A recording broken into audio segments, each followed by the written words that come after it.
Greetings Pokemon trainers, I'm Terry of the PK Unite channel and I have for you the best Blissey build you can ask for. The Pokemon released just today, so I'm sure many of you guys are wondering how strong the Mon is and how to play Blissey. I'm a support main in Ultra rank. I've been experimenting with the moves so that you don't have to.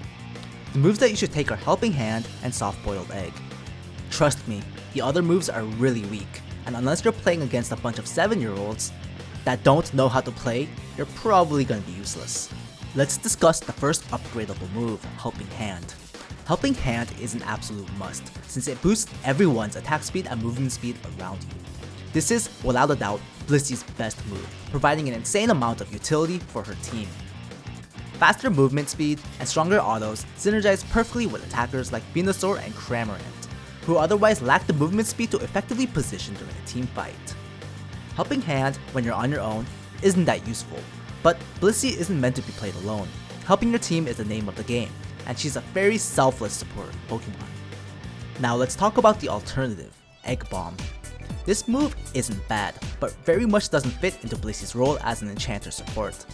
The move requires aiming, doesn't deal all that much damage, but it does provide excellent lockdown when properly utilized.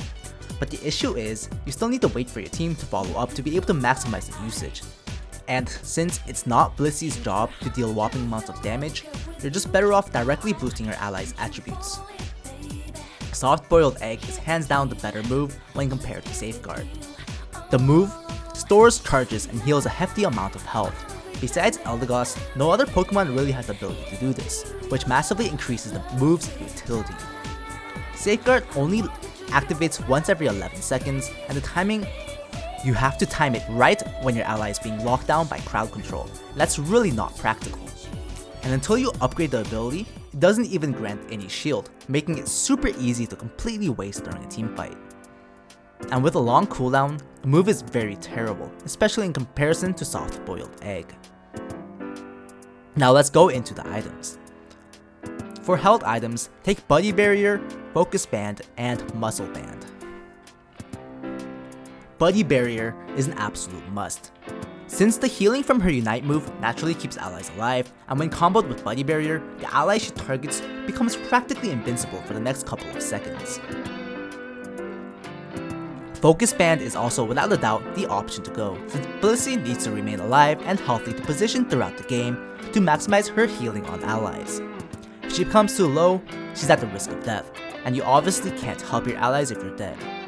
Now, the third item option I recommend is Muscle Band, only since it synergizes with Helping Hand. This one is a bit more replaceable, and if you don't like how Muscle Band feels, 100% feel free to experiment with it and try different items out yourself. The only caveat is that Buddy Barrier and Focus Band are hands down the best items, and if you're not taking them on her, you're pretty much trolling. And for battle items, of course, take Eject Button. It's the best item in the game for escaping sticky situations, and gives her insurance to survive intense team fights. Now, how do you play Blissey? I'll tell you guys this, she definitely doesn't fit into every team composition. This rarely happens in Pokemon Unite, but if you're on a team with primarily tanks and defenders, the Blissey pick is going to be rather useless. She excels at increasing damage output, pushing already powerful Pokemon to break their limits, essentially turning them into Super Saiyans. Sorry, wrong anime. So if your team comp has a Snorlax, Crustle, and Slowbro, don't lock in Blissey. You're much better off playing something like Wigglytuff in that scenario, seeing as how Wigglytuff deals absurd amounts of damage. When you get into game, keep in mind her early game is only decent. She's not as weak as Gible, but she's definitely not as powerful as the likes of Snorlax and Absol.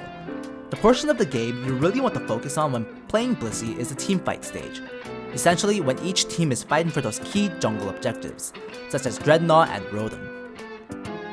During these teamfights, your number one priority is to help your team. All your abilities provide direct buffs to your allies, so rather than splitting off from them, be sure to position so that you're surrounded by as many allied Pokemon as possible. And also, don't focus on dealing damage, but rather maximizing your team's damage. There's a key difference. Your job as Blissey isn't to kill the enemy, but to help your allies kill the enemy. Given the right circumstances, Blissey is pretty crazy, providing the most direct support out of any Pokemon in the game. But she is a team player, incredibly reliant on her allies performing well. Thanks for watching today's video. If you enjoyed the content, be sure to like the video and subscribe to the channel for everything Pokemon Unite. Until next time, stay safe and have fun. Can't get my mind